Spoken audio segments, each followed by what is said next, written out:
we have servers, we have a release path. So now we're going to tie them all together with an application. So over on the Configure Apps tab, we have two things, release templates and components. I'm going to take you into release templates just for a second, and then we're going to jump back to components and look at that. But essentially, a release template, it's kind of a funny name for it. I mean, you could call this an app, but really a release template could be anything. It could be multiple apps. It could be your whole enterprise. You could build one release template that deploys everything, right? Or you could have one for every application or one for every piece of an application, however you want to divide it up. What would you say is typical? Most of the ones that I've done with customers, it's been the whole app, like all the pieces that need to be together to run. So, for example, not necessarily. When I said, I mean not necessarily. I haven't seen anybody do one where it is kind of the whole enterprise. I think it's just too new. Nobody's kind of gotten that brave yet.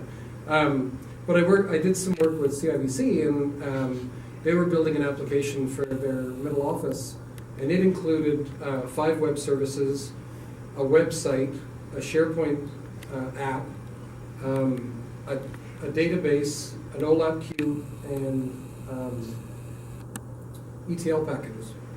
And we deployed all of that. So they used to, they've got 2 or 3 people that work on the website, they've got 2 or 3 people that work on the BI stuff, the database and the OLAP cube and the ETL packages. They got somebody else that does the SharePoint piece. And when it came time to put this thing into QA, you got to get everybody together, and you got to talk to the people at QA, and it's like I say it's a day, but it's really 4 man days worth of work to get this thing deployed.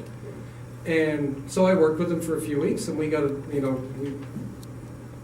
we started by getting them into Team Foundation Server and getting all their source code in there, including the database, the cube, and all that stuff. And then we created builds for all of it. And then once we had builds, we set up Release Manager to go into Dev and QA. And by the end of it, and this was probably, all of that we did, and I worked there half days for maybe 4 weeks, because I was at another client for the other half of the day. And at the end of it, when we pressed a button in TFS, it would build all that and deploy it in 6 minutes.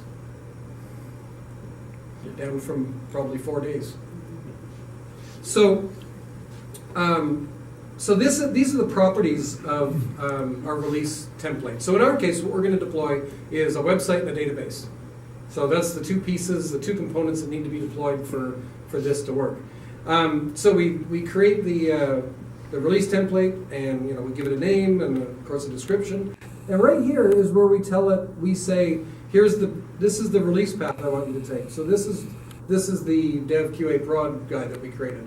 So I could create this guy, and every time I release him, I could change the release path he's going to. Or, because everything's kind of decoupled, I could have multiple of these that go to different paths too, just as easily. Right here is the build. So this is the TFS build that I wanted to go looking for the binaries. And this one is actually set up to be triggered by the build. So I've got to define, I'll show you how I do that back over in the build, but I can set up my build so that when I execute the build, it not only builds my software, but it gets it ready for a release as well. Okay? So this is my my release template. Now this is made up of a bunch of components. Okay? So we'll come back to that in a sec. So under my components, I've got my call center site. So in here, got some simple stuff, a name and a description like everything else. I also tell it where should I go to get the binaries from. So in my case, I'm going to the build drop location. That's the build drop location of the release template that I'm being used in. That's the confusing part. So over in my release template, what I can do is I can define components. Right? So I say, imagine if I'm deploying what I did for CIBC, I've got 5 components, 1 for each web service. I've got another component for the website, another component for the SharePoint piece, another component for the database, another component for the OLAP queue, and another component for the ETL packages. So my release template has to include all those components so it can deploy them all. So what I do is I pick the component. So when I set up this release template, it has a build associated with it, right there. So I'm telling it to get, the build I want you associated with is the nightly Fabricam dev build, right? So I've told it that. So now when I set up a component, I got 3 choices for where I want to pick up the binaries. I can either say it builds with the application, meaning the application I defined in my template. That makes sense now? Or it builds independently.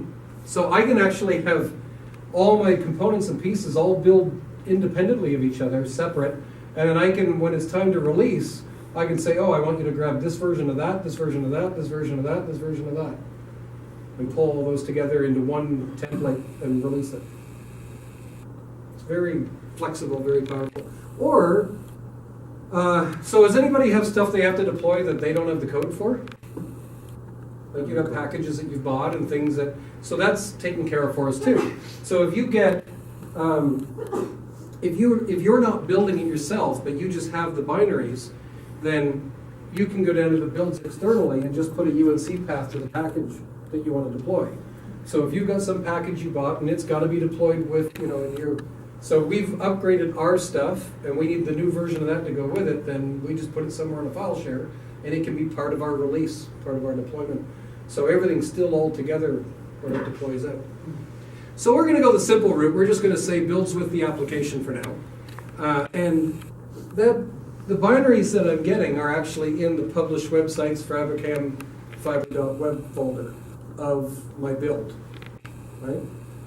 Any web developers in the room? You know how you can build and it takes your binaries and shoves them into the published websites? So that's what that's doing. So I'm just saying that's where you'll find the stuff that I need to deploy.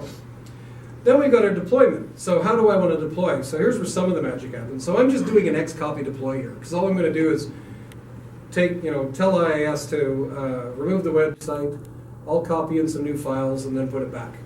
Nice and easy. But I could use, all kinds of things. I could use, I could do Azure VM Manager or Command Line Runner, a DAT pack. We'll do one. I'll do a DAT pack one in a second when I create a new one. IIS deployer, MSI deployer, reporting services deployer, all kinds of different things. And if what I need is not in that list, then I just go over to my inventory and I can add my own in.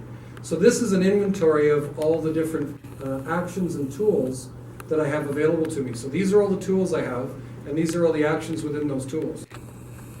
So I can, so as you can imagine, there's nothing in here to deploy to Unix, but yesterday I did a Unix deployment. So what we did was we just created a whole new tool, gave it a name, whatever, put in the command line, told it what arguments, and then created a PowerShell script that copies files into Unix.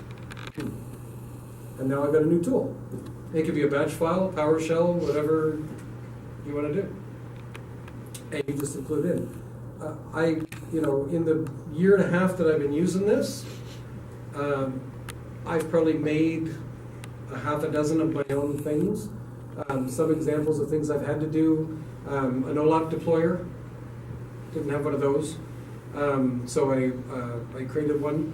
The DAT pack deployer, does anybody know when I say DAT pack, is anybody going, what the hell is Dave talking about? Mm-hmm. Okay, so when you create this is good because I'm going to build one of these anyway, so I'm going to do a little sidebar for a second. So I've got in my source control here my database. So my database is stored in a Visual Studio solution as in the SQL Server data tools. Okay, this is the most fantastic place to store a database in the world. So now my database, but this is a really tiny database. There's no programmability here. There's just some tables. But essentially, what it does, it takes the whole schema and pulls it into files in this solution, and now I can build this thing. Oops.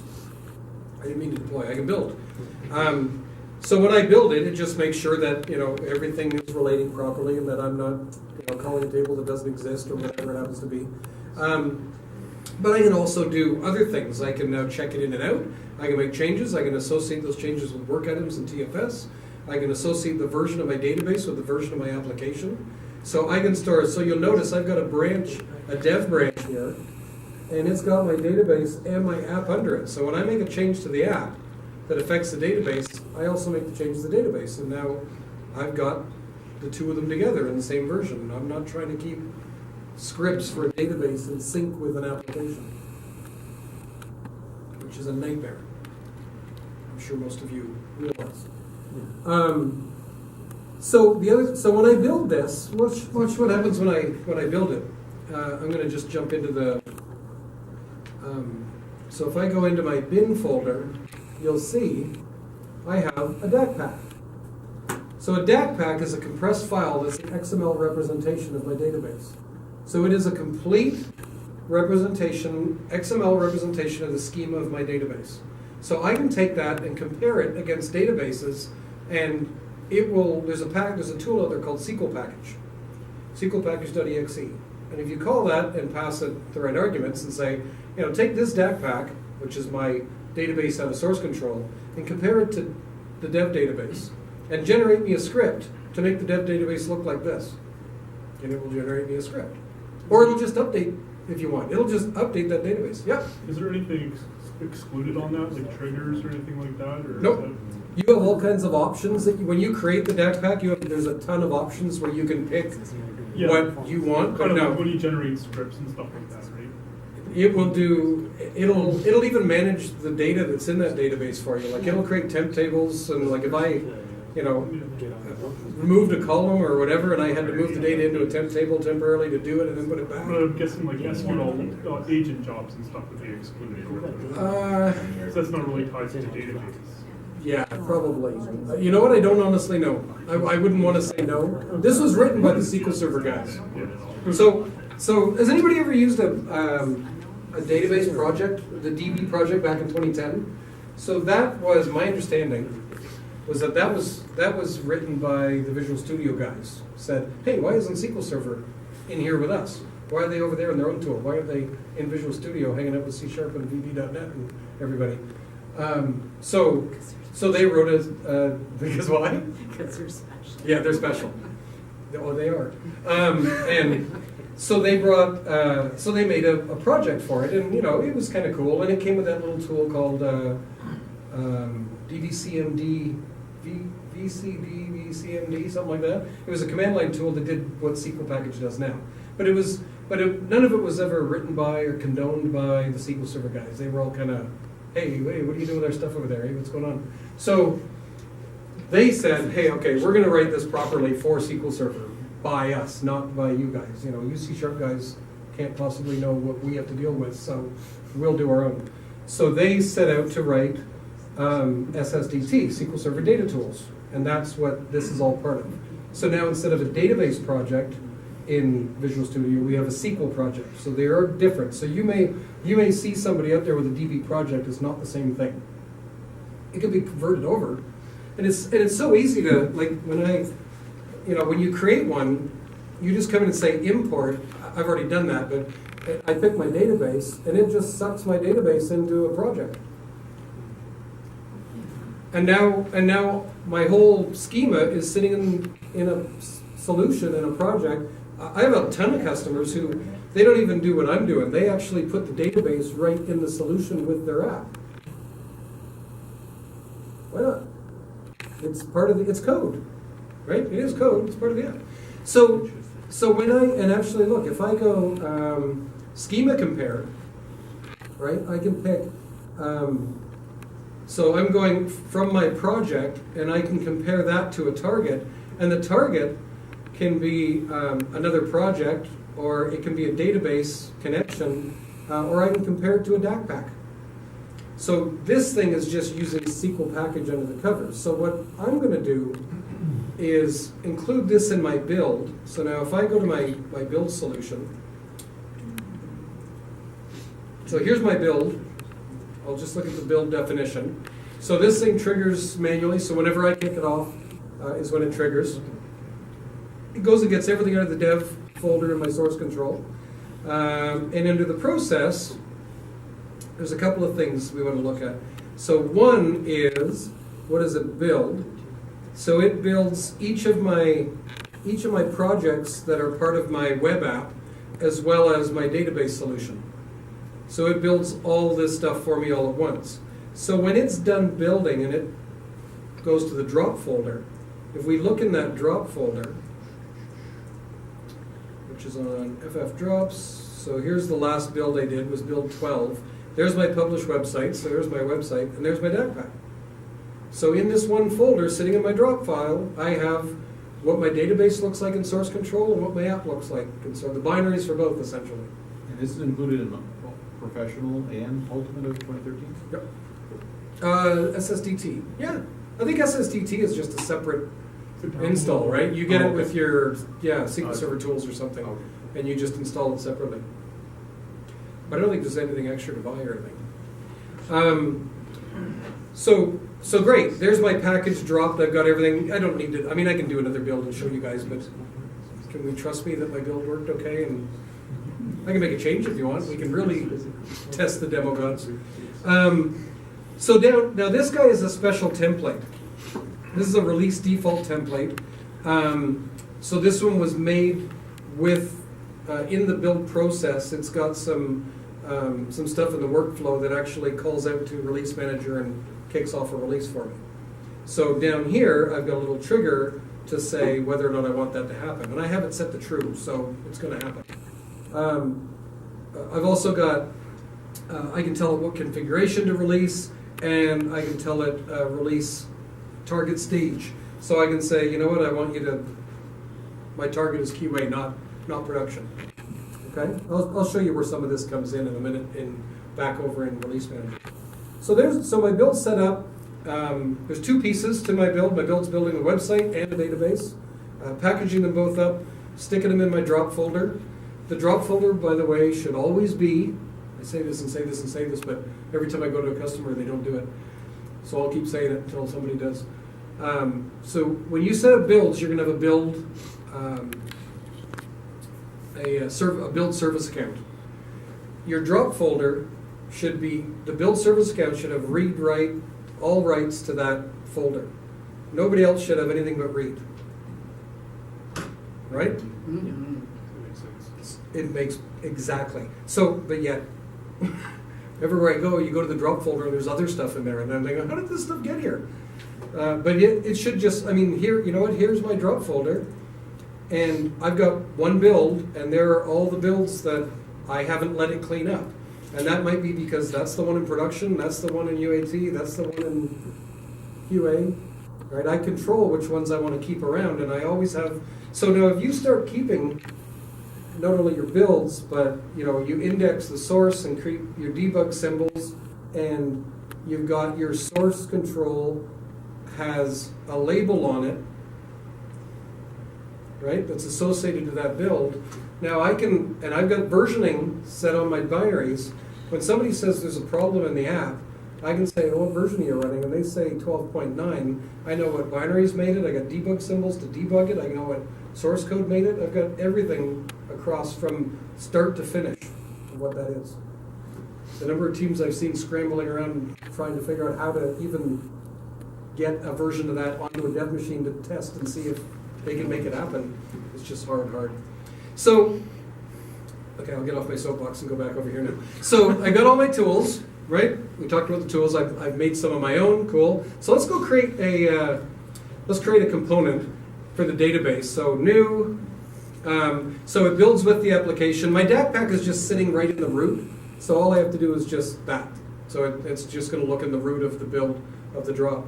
Then, how am I going to deploy it? Well, I'm actually going to do a DAC pack database deployer. And so it's going to call SQL package, just like I said it would. And there's my arguments that get passed in. And those arguments require some information from me, because it's going to be different in dev than it is in QA than it is in prod. Right? It's going to be a different database server. The database name might be the same, but other stuff is different. So it sets up variables for the arguments for me. So here are my variables for the arguments. Now I might also have files in the application that have variables that have to change. Like my web config. I knew you were all thinking it. So here, I can say, you know, instead of me trying to keep multiple, so many people use web transforms. Nope. Okay, so better than, it's okay, forget it. Cool technology, we don't need it anymore. Because we can use this. In Release Manager, I can say, right after installation, I want you to look in all the .config files, and I want you to find everywhere that it says where there's a database token, and I want you to, and then I'm going to replace it with the appropriate one for that environment, or service, or whatever it happens to be. So it'll just go through and replace those. So I'm going to get rid of those again because I really don't need them for this one. So I only have the command ones, right? I don't have any extra ones to worry about.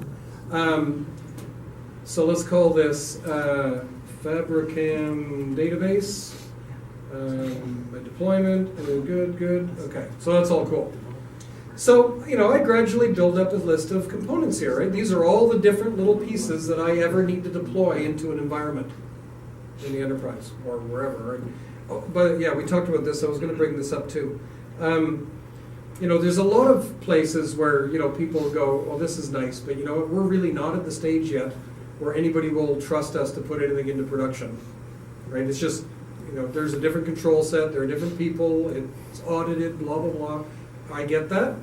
You know, one day, I'm sure, you know, we'll have the right people around to get this to work right through and life will be good. But what we've done with a lot of customers, especially larger customers like banks and insurance companies, where, you know, you don't even know where that box is, let alone could you touch it with this. You know, we still go through, you know, dev, sit, QA, whatever, the environments that we can on the development team. And then the last one, the last stage, instead of actually deploying, it takes the build and packages it for that environment. And, you know, it can gather, you know, maybe you can build something together, release notes, whatever it happens to be. But we've got, you know, places where it's deploy to dev, deploy to set, deploy to QA, package for production. So we still have all the stages, still goes through them all, but the last one is just, here you go, this is what we've done, this is what we've got. So it's still automated for us. We don't have to try to do anything different. It's still grabbing the same build and moving it along, just packaging it this time instead of deploying it. Okay, so let's talk about the release template. So inside this guy, I've got something similar. Have you ever seen the build process or Windows Workflow or BizTalk? It's a kind of workflow designer. And you'll see that based on the release path that I set up, it's set up environments for me automatically. So I've got a dev environment, and I've got a whole bunch of tools over here that I can use. So I've got, well, let's start with the easy stuff. I've got my servers. So all the servers that I need to deploy to for this environment, remember that whole connection back? My environment's connected to all my servers. So one environment could be 5 servers. So if one environment's 5 servers, there will be 5 servers in this list. And what I do is, see right here, there's my server. So I can drag in my database server, and inside the database server say, okay, here are the things I have to do to deploy to the database. Then I drag over my web server, here's my IIS stuff. Then I drag over my whatever server. So each one becomes this little component of the deployment. Then I've got my components. So let's add our database in here because we just added a new thing. So I'm going to link this to our release template, and now I've got 2 components that I need to deploy. So this is the actual Xcopy, and this is my DACPack deployer. So these are their own little component. It's like a little packaged script to be deployed. Now, then I got a bunch of stuff that I just need peripherally. Other things I have to do, like, you know, some start and stop Azure VM, or create a virtual directory, or create a website, or start an application pool. Whatever things I need to do in IIS to get this deployed. Or I've got, you know, ini file stuff. Or it's been a long time since you heard ini file, I'll bet. SQL, I might need to back up or drop a database. Windows operating, maybe I need to copy files around or kill a process or or there's Windows services. I may need to stop a service and configure a service and delete a service and add a service. So these are all just part of my tools that are brought in for me. And these are all things that I can add my own. I can add to this list and drag the stuff in. And each of these comes with arguments that I pass to it. Those arguments are right here. So you'll see these. So here's remove a website. So I got this. Is there a water back there, Lloyd? Yeah, sure. I'm just dry. So IIS, I just really wanted to see if Lori would bring me a ginger ale. Oh, nice. No, I do need it. Thank you. So IIS has a remove website right there. Right, there's the remove website. So we just drag that over and give it the name of the site to remove, and it executes it. Then I copied my files out into from the current website dev into a backup location. Then I call my call center site, which does my Xcopy, into the website location. And then I recreate that website again. And then I got a rollback. So the rollback comes from up here in this control flow area. So there's what the rollback does is when something fails, the rollback will kick in and execute. So if any of my other steps fail, and what it's going to do is just copy the stuff from backup back into the website. And then it's going to create the website again. So if the create website fails, yeah. But I don't know why it would. But if anything went wrong, if the disk was out of space or whatever, then I've got ways that I can clean that up and get back to where I needed to. I've also got things like manual intervention. So you might have a really complicated process, and you just cannot automate the deployment. For some reason, we have to let Jack know to change this thing every time we deploy. So I drag in a manual intervention. I tell it to send Jack an email with these instructions. Flip that switch, please. So what'll happen is when the release goes off, Jack will get an email. He'll go to the Release Manager website, and there will be a manual intervention sitting there with his instructions. He does that thing, then he goes approve, and it just carries on with the rest of the installation for the deployment. They've made this a lot better. I've seen demos of the 2015 version, and some of the things that we were bugging for that they didn't have was now you can have variables that you can carry through. So I can set a variable because of one step and then reuse that in another step and things like that. So they've really done some cool stuff. Can you check for return codes of steps? Yeah, I believe they did. I believe that is in there. That sounds very familiar. Yeah. I could see that being useful. Yeah, so you know whether or not to fail back or... And there's sequences, so, if I wanted to group a bunch of things, so, when I'm, like, for example, right, I could drag in the sequence.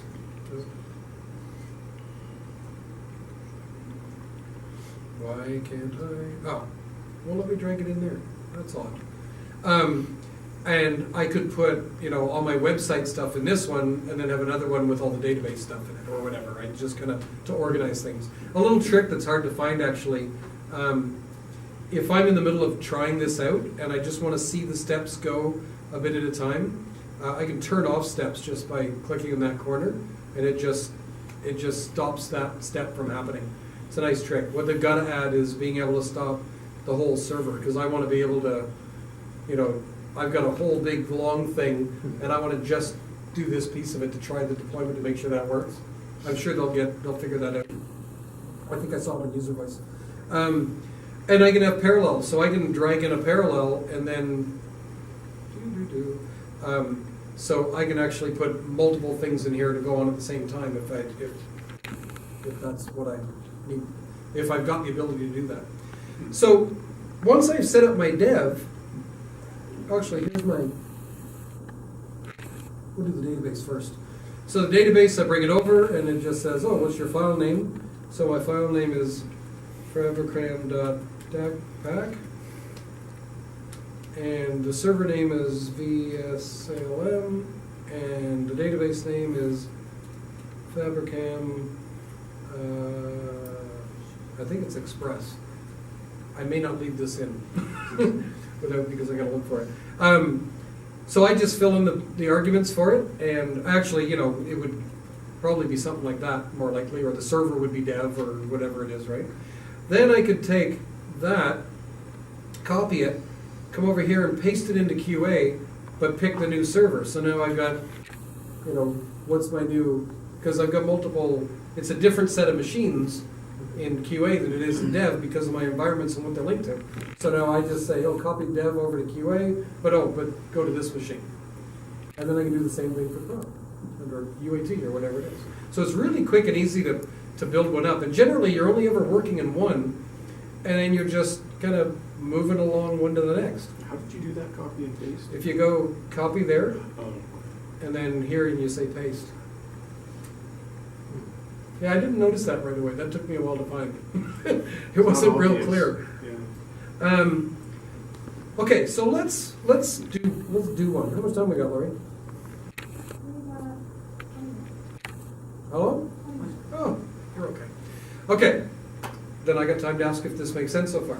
Otherwise, I would have just plowed through and, yeah. I've got a quick question about access to these templates. Can you make it so some people have access to the dev deployment but not the QA and Pro? Absolutely. Oh, I see what you mean.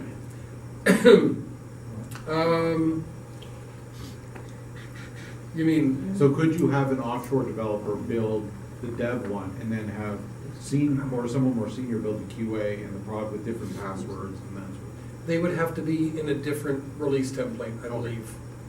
But you could do that, right? You could have separate release templates. Yeah, because what you're doing is you can make it so that not just anybody can edit, but the problem is it's the whole template, not just that. Yeah. Okay, so let's release a build.